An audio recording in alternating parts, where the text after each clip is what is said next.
Oke, Bapak, selamat pagi. Perkenalkan Bapak, nama saya Dr. James Puti Januari Parede yang menjadi bekerja di Poliklinik Pasundan ya Bapak. Nah Bapak, pada hari ini saya akan melaksanakan pemeriksaan status hematologi ya Bapak. Nah, pemeriksaan status hematologi ini dia ada 3 macam, yaitu yang pertama ada tes tourniquet, tes pembekuan darah, dan juga tes pendarahan ya Bapak. Nah itu pemeriksaan yang kita lakukan pada hari ini ya Bapak. Nah sebelum itu saya mau mengkonfirmasi data Bapak terlebih dahulu ya Bapak. Nama Bapak siapa Bapak? Bapak Alexis. Bapak Alexis. Bapak tempat tanggal lahirnya di mana Bapak? Di Spanyol. Di Spanyol. Bapak tinggalnya sekarang? Nah ini karena tempat tinggal Bapak di Spanyol ya tadi ya. Iya kan? Nah itu tempatnya, kalau saya boleh tanya, di data tiga atau data benda Bapak? Kombinasi dong. Data benda. Oke. Bapak kalau saya mau konfirmasi nomor rekam medisnya 123 Bapak? Iya. Oke, baiklah Bapak. Kita sekarang akan masuk ke pemeriksaan saja ya Bapak. Apakah Bapak sudah mengerti yang saya sudah katakan ini? Sudah. Oke, baiklah. Nah, saya sekarang akan melakukan namanya tes tourniquet ya Bapak. Jadi saya meminta Bapak untuk menyalurkan tangannya di meja dan kalau bisa lengan daya bajunya diangkat Bapak sampai atas ini, karena ini akan menurunkan tensi.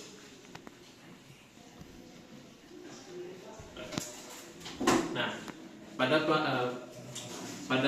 pemeriksaan tourniquet ini kita akan menggunakan beberapa alat. Yang pertama-tama ada stetoskop, ada tensi atau sphygmomanometer, ada juga pulpen untuk memarking bulatan pada lengan pada pasien.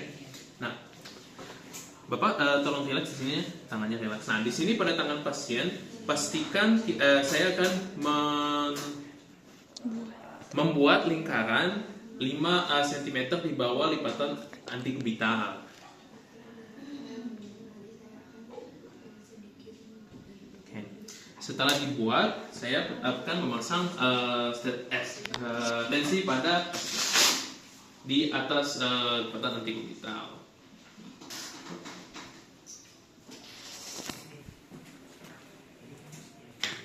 Punten ya Bapak.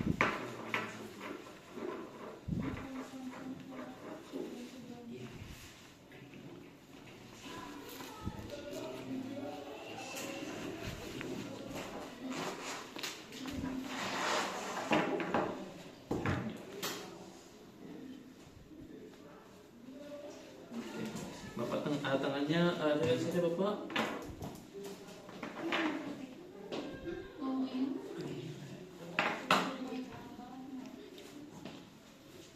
Oke.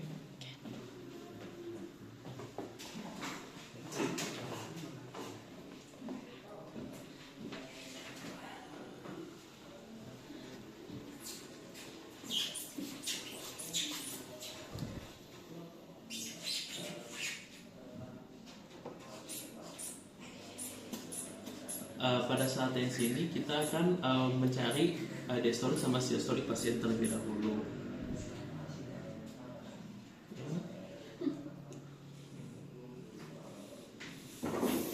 Oke, terlihatnya di sini pasien mempunyai diastolik 120 dan sistolik 120 dan diastolik 80. Nah, setelah kita mencari kedua tersebut, kita akan memompa lagi tensi pasien. Ini.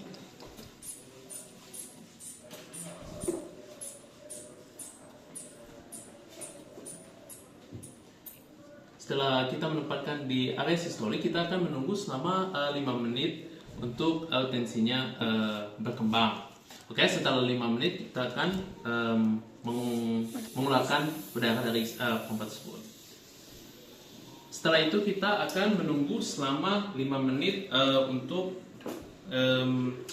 melihat jika ada pergantian dari kulit pasien tersebut. Sudah 5 menit, kita akan menginspeksi pada lingkaran dari yang sudah dibuat oleh pensil, apakah ada bintik-bintik merah-merah kecil pada lingkaran tersebut. Jika terdapat bintik-bintik merah, bintik-bintik kecil merah terdapat pada lingkaran tersebut, kita bisa menghitung jumlah dari bintik-bintik tersebut. Bintik-bintik yang normal biasanya kurang dari 10 dan yang abnormalnya itu lebih dari 10. Dan terdapat pada lengan pasien ini terdapatnya tidak ada sama sekali, berarti bisa dikatakan normal. Oke, Bapak, saya akan melepaskannya, Bapak.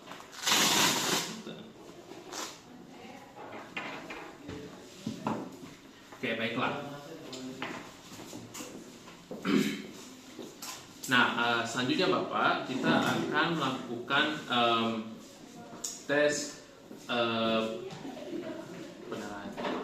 Tes pendarahan ya Bapak, yaitu dengan menggunakan namanya tes Duke ya. Di tes Duke ini mungkin sedikit sakit, tetapi saya akan meminimalisirkan adanya ketidaknyamanan Bapak ya. Apakah Bapak bersedia, Bapak? Bersedia dok. Oke.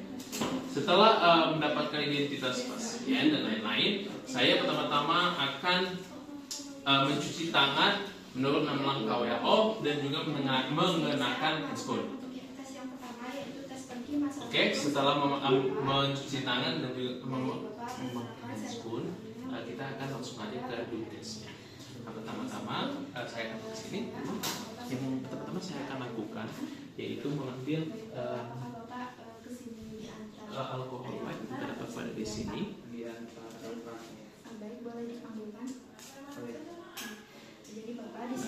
Setelah itu kita akan mengaplikasikan alkohol swipe-nya di daun telinga pasien. Bisa Bapak?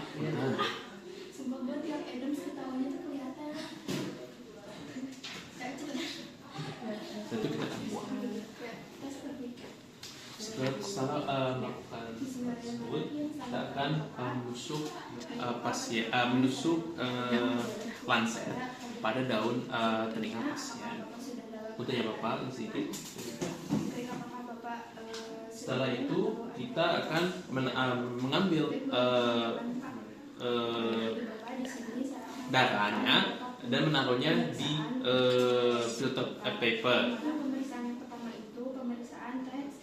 Dan pastikan pada saat pengambilan darah tidak menyentuh daun telinga tersebut.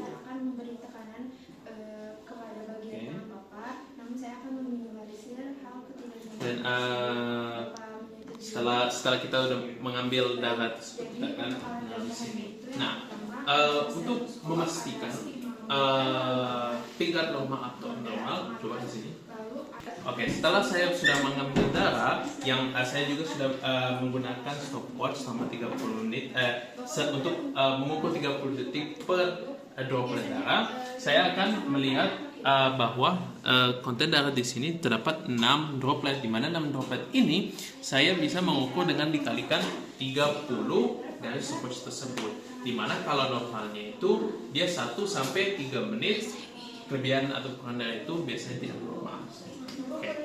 Jadi itulah dari pemeriksaan Duke test. Nah Bapak, selanjutnya yang pemeriksaan yang kita akan lakukan yaitu pemeriksaan pendarahan ya Bapak.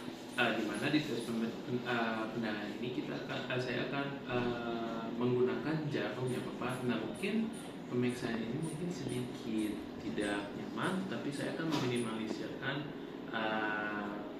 tidak kenyamanan Bapak ya Bapak. Apakah Bapak mengerti dan siap? Siap. Oke baiklah, kita langsung saja ya. Mungkin Bapak bisa menyalurkan tangannya. Oke.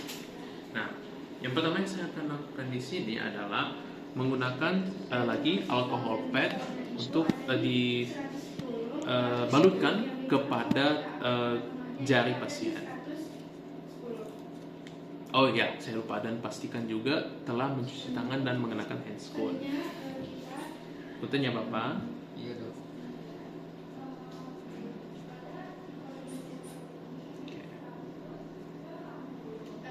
Setelah itu kita akan mengambil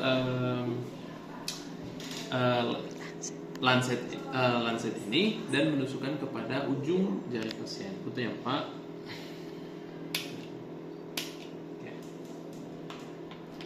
setelah itu kita akan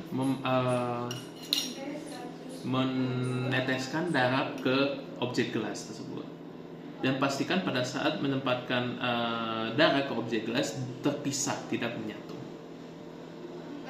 Sebanyak 3 tetes. Nah, setelah itu, setelah kita mendapatkan 3 tetes ini, kita akan menggunakan lancet menggunakan lancet ini untuk melihat untuk menusuk dan menaikkan darah tersebut. Tujuannya apa? Tujuannya agar melihat apakah terdapat fibrin dari darah tersebut, dan pastikan untuk pada saat diangkat darahnya untuk menggunakan stopwatch selama setiap 30 menit untuk angkat. Jadi saya akan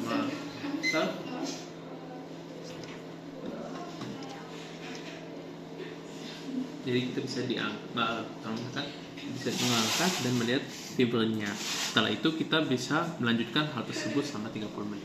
Setelah itu kita mengangkat darah tersebut untuk melihat fibrin, kita bisa lanjut ke darah selanjutnya untuk melihat fibrin. Setelah 3 droplet darah sudah dilakukan penaikan, kita bisa menilai waktu dari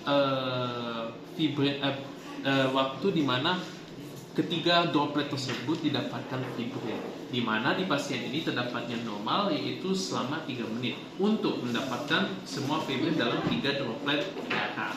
Jadi itulah. Oke.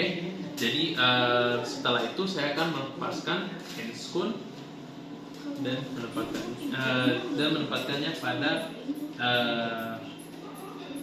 tempat sampah hazard.